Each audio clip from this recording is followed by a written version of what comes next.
Hey, you guys. Today I want to start talking about food, and I want to start talking about cooking specifically. I think a lot of us probably know how to cook, and we know how to put food together, and we know, we don't always have to buy something from a box, and we don't always have to buy something from a can or order out or anything like that.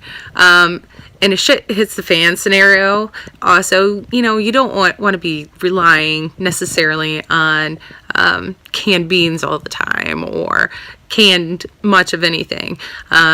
For somebody like me, that's also pushed me to get to the point where, I can start my own garden, and therefore I can pull ingredients from my garden as they come into harvest time.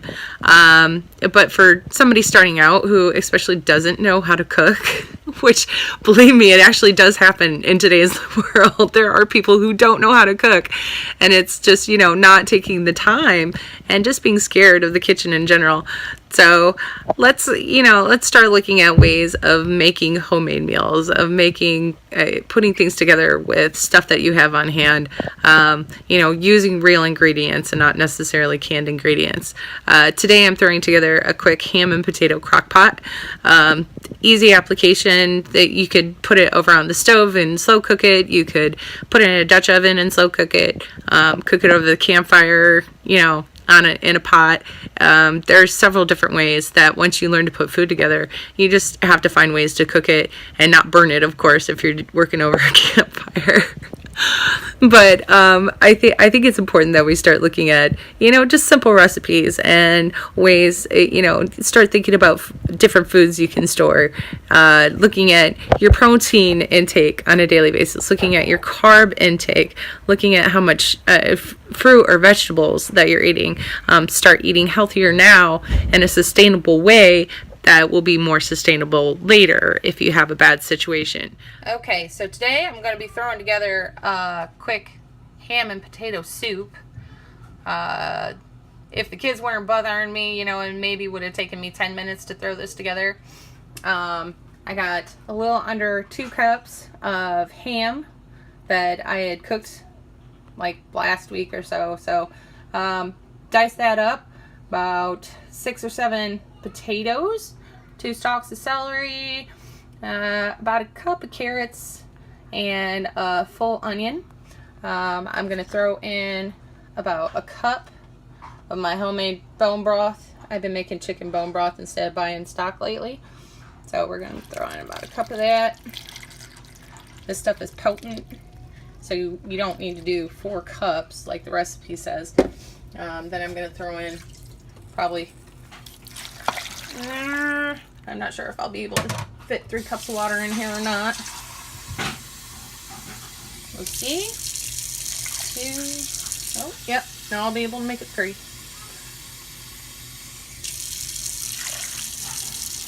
There we go. I'm also adding plenty of salt because my bone broth I make without salt.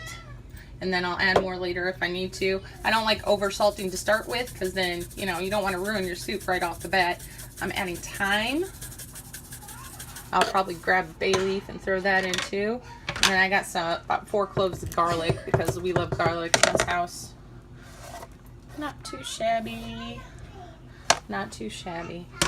So I've got that set on high for 8 hours. I started it's probably about 9:15, so it'll be cooking probably until dinner time around 5 o'clock. About 4 o'clock, 4:30 is probably when I'll add the other ingredients that the recipe has. And just so you know, found this on Pinterest, really simple. I'll put the link down in the comments so you can see the recipe for yourself. It's really not that hard, guys. Just throw it together and let it cook. It only takes you about 10 minutes of prep. And the meat you can use meat that you've cooked yourself. You can use freeze-dried. You can use just, if you want to just buy prepackaged, not a big deal. So cooking is not hard, y'all. Just do it.